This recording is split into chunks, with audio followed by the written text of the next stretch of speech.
Easy people, welcome back to my channel at Big Steve MCFC. It's been quite a week. I think this is my fifth video in a week. I don't think I've ever done as many videos on this channel as I have done now, but I promise to my loyal subscribers that I will try and do more and more content. So I am trying my best. Well, the season is well and truly underway. I don't think it could have gone any better for Manchester City yesterday. Started off early in the morning. I went and picked up Luke, MCFC lads. I'm sure you know him very, very well. Me and him had a leisurely drive down to Wolves, a little bit of a stop off at the services. If you've seen Luke's blog, you'd see it. We got into Wolves, we parked up, and the City pub was the Prince Albert. We got in there. It was a really good atmosphere. Great to see all the fans. Great to see all the familiar faces. You know, loads of Blues coming over talking football. It was great. The sun was shining. You know what I mean? We're having a good sing-song, and everyone was up for it. You know what I mean? I think everyone was just thinking, the season is back. Let's have it. We'd all watched Liverpool the night before. We all had a little taster for it. But it's the boys in blue that we want to see. You know what I mean? Nobody else. So anyway, we walked onto the ground, got in the ground about half an hour before kickoff. The concourse was absolutely rammed.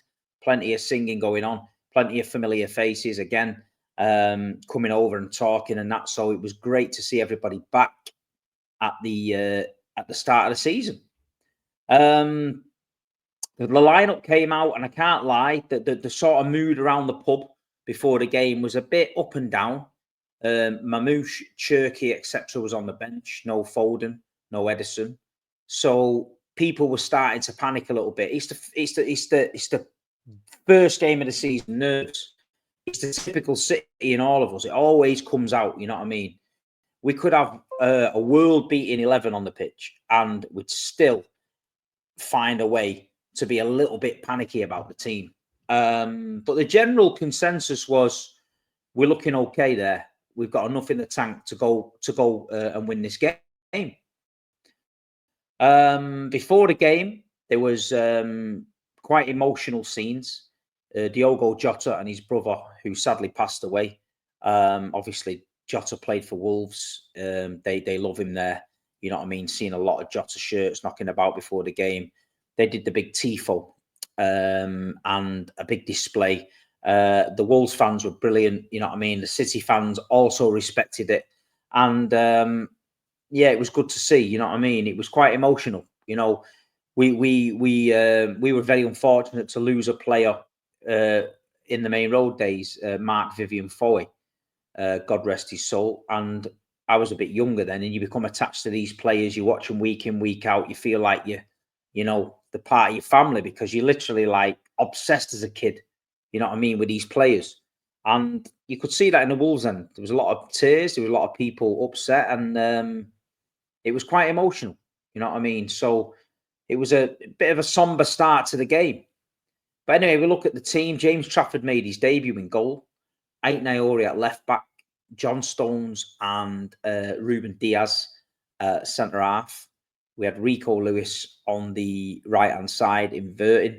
We had Reijnders, Nico Gonzalez, Bernardo Silva. We had Oscar Bobb, Erling Haaland, Jeremy Doku. So plenty there to hurt Wolves. You know what I mean? A lot of options. The game started relatively well for us. You know, City were in a lot of control. We're keeping a lot of the ball. John Stones coming into midfield, Rico Lewis coming into midfield. We were using the width with Jeremy Doku a lot on the left-hand side, but Wolves were doubling up on him. So as soon as the ball got floated over to Jeremy, two players came and met him. He was finding it hard to get through. I thought Nico Gonzalez in the middle of the park played very, very well in the first half. He was getting into his stride. He gave the ball away a couple of times, but nothing too dangerous. But he was looking to get on the front foot all the time. Bernardo Silva, obviously the captain, full of energy, running in between the lines, getting back, tracking back.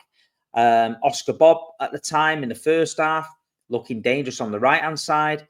Rico Lewis getting plenty of touches. So at the beginning, first half, I thought we were doing all right. You know what I mean? We just needed a goal. Wolves had a couple of chances, a couple of disallowed efforts from offside, etc. And City did ride the luck a little bit. But what I'm trying to say to a few City fans, you know, it's mad because I did a TikTok about the game and then I'm getting a few comments saying, yeah, but against a better team, our defence is this, our defence is that. I'm going like, relax, man. We've just won the game. And you're already looking at negatives. We're always going to concede chances when we play the way we play. We're always going to ride our luck, right? But let me tell you this. Manchester City yesterday didn't get out of second gear and they won the game 4-0. Yeah. So people need to relax. People need to stop panicking. Yeah. At the end of the day, if anyone had said to you before the game, you're going to go there, you're going to dominate the game, you're going to win 4-0, are you having it? We're all having it.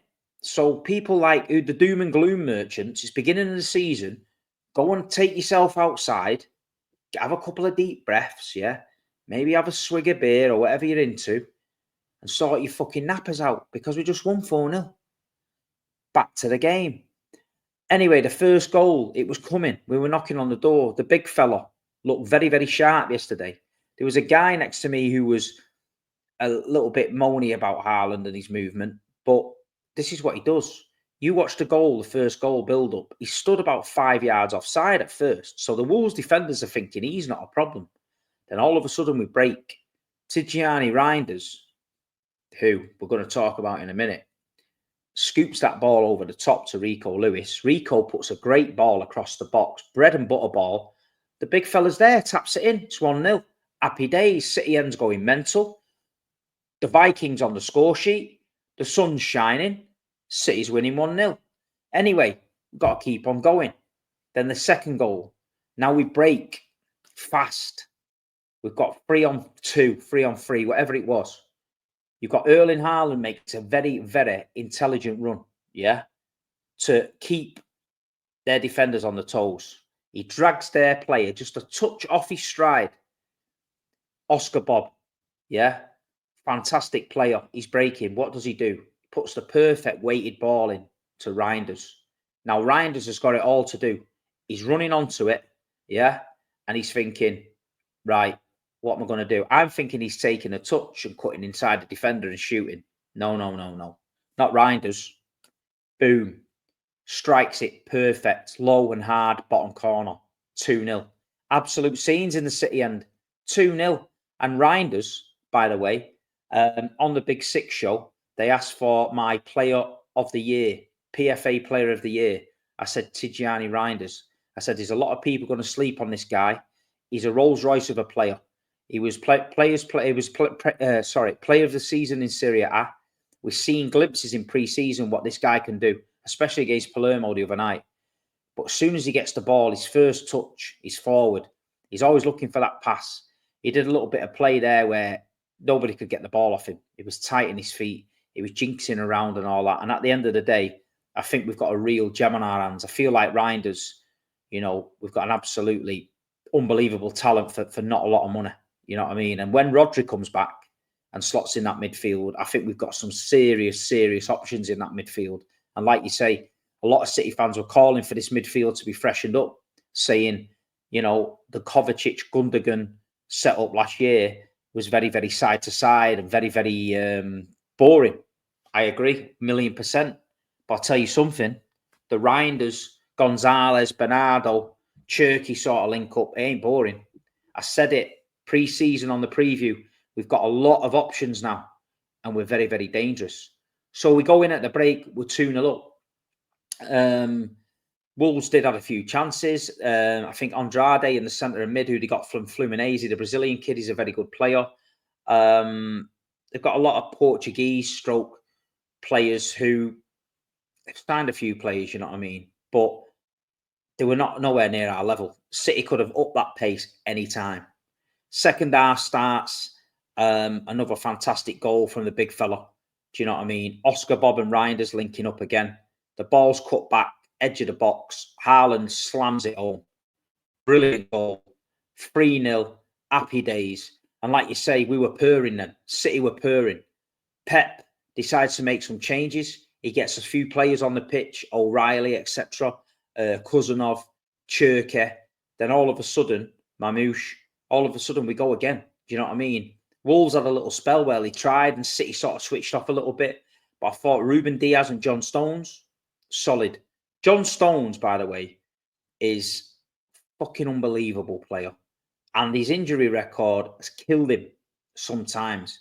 If we can get 25 games, I know that's not a lot, out of John Stones this season, I'm happy with that because he just looked like a different level. Do you know what I mean? Stepping in, winning the ball, slowing it down when we needed to slow it down, coming into midfield, driving with it. He just looked insane.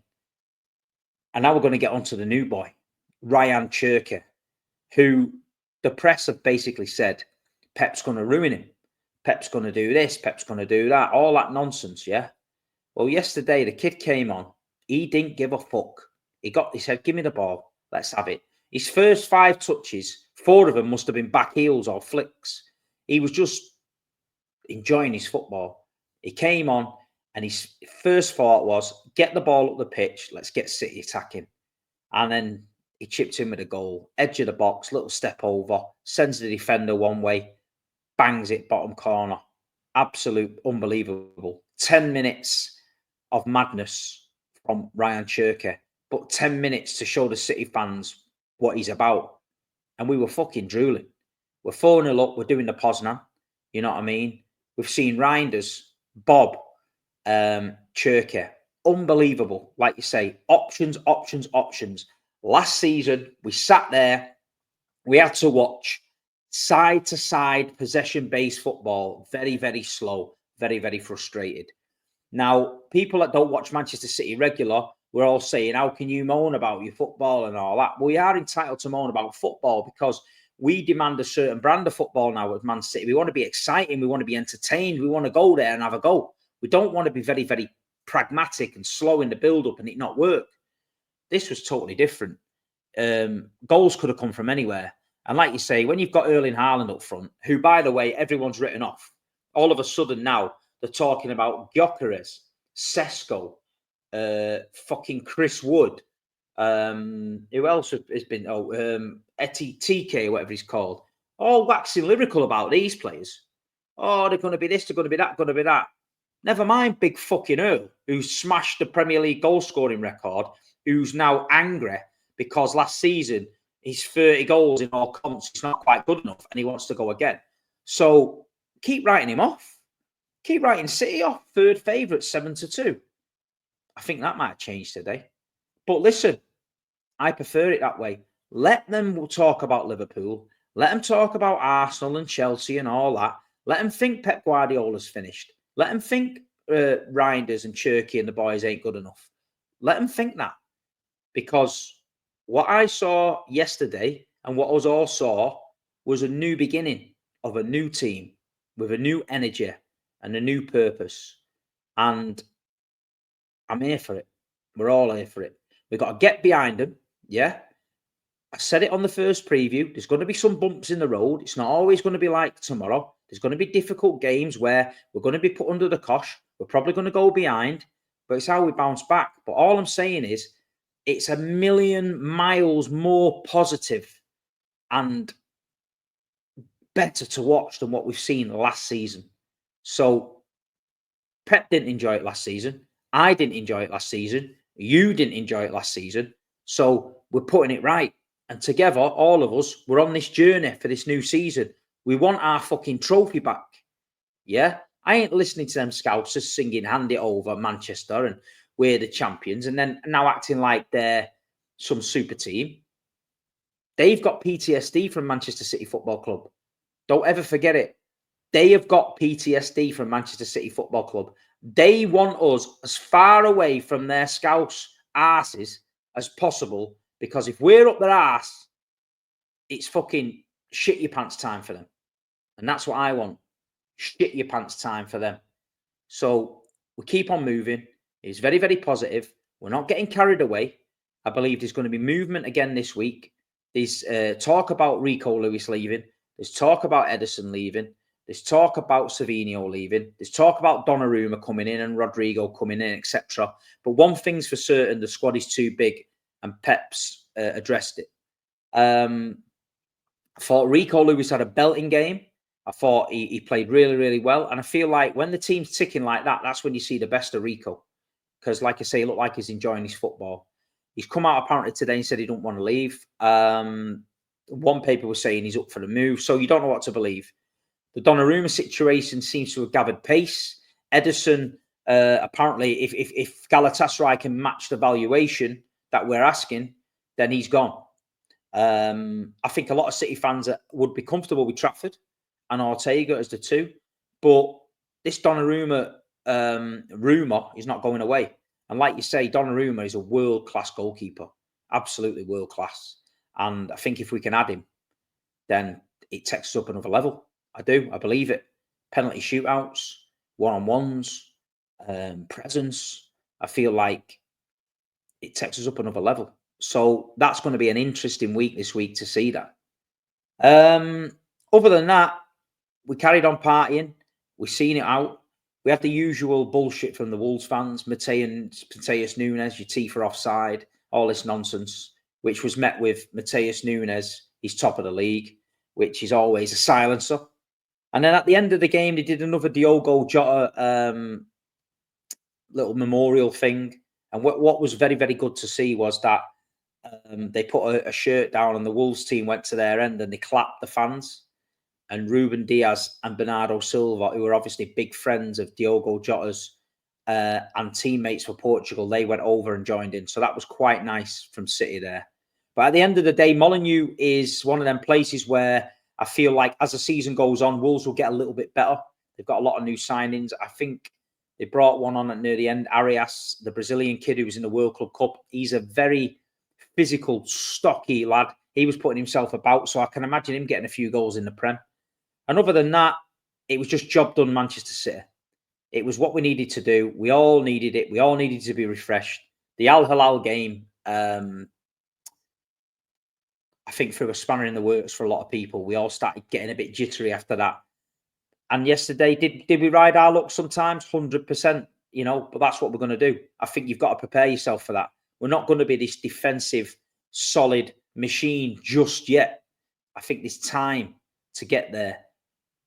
But I'm happy with what I saw yesterday. Let me know in the comments what you think. Was you happy with the performance? Tijjani Reijnders, you know, let's not get too carried away, but he looks an absolute ball-up. Rayan Cherki, I think these are the weapons coming off the bench. Imamouche.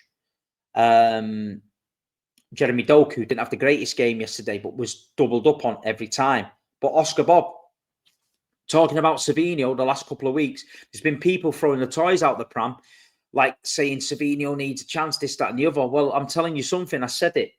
Oscar Bobb, given the same games as Savinho in the Premier League, 29, will get more goals and assists than what Savinho did. Oscar Bobb yesterday looked very, very dangerous. His decision-making of Oscar Bobb is better than Savinho's. It is. I feel like if we'd have broke yesterday with Savinho on that 3-on-2, he'd have made the wrong decision. And that's the problem with Savinho for me. If he stays, we welcome him back, and he stays, and let's go again. If he goes, I'm here for it. I don't mind. You know what I mean? Seeing Oscar Bobb the way he is, I'm happy with it. I'm content. Knowing we've got Bernardo, Cherki, Foden, who can all go out there, you know what I mean? I'm happy with it. But all in all, fantastic start to the season. Last thing I want to say is I really appreciate the support on the channel. This last week alone, I think we've gained something ridiculous like nearly 1,000 subscribers, which is absolutely brilliant for me. I did promise you guys I'm going to try my best, and I am doing. I'm going to get these videos out regular and keep talking and just being myself. And yeah, Manchester City 4, Wolverhampton Wanderers 0. Great start to the season. Just watched the odd mob over the road get beat off Arsenal. Nothing new there. Usual shit. Did they look a little bit better? I think they did. And Buemo looked very, very good. Cunha was there. But the midfield is terrible. Arsenal dug in. Gyökeres is just played exactly how I said he would play. You know, that's going to be a long season for him. I thought De Ligt loved playing him, ragged him around a little bit. Same treatment Haaland gets, but he's nowhere near it. But we'll see. We'll see. It's early days. Like I say, you start to see a pattern in the league around 10 games. It's game one. We've got Tottenham Hotspur coming up at weekend. Home game, Manchester City Stadium. First home game of the season. Early kickoff. Let's make it loud. Let's make it proud. And this week, I'm going to try and do a couple of streams. If you're not following our other channel, at We Are the South Stand, MCFC, get yourself over there. Daps is doing a sterling job, keeping the channel going. I'm going to be on that channel more. And my channel, at Big Steve MCFC. There's Man United channels out there, yeah, with hundreds of thousands of subscribers, yeah, talking absolute fucking waffle every week. And I'm here ticking along on my road to 30k. Surely I should have more fucking followers than this. You know what I mean? I'm here, man. I'm going every week. I'm bringing you the content. I'm giving you an honest opinion. I'm not causing murders. I'm not flip-flopping. I'm not talking, well, some people might think I'm talking bollocks, but I genuinely believe I'm talking a bit of sense. But hey-ho, I appreciate subscribers. So, that's it. Manchester City 4. Come on. Wolverhampton Wanderers 0. City are going for it this season. Tijjani Reijnders, Rayan Cherki. We're fucking balling out. Tottenham at home at weekend. Let's get there. Let's make it loud. Let's make it proud. And let's get 6 points on this fucking table first 2 games. Please like, subscribe, share to your mates. Up the Blues. Leave a comment. I'll get back to you. Come on, City.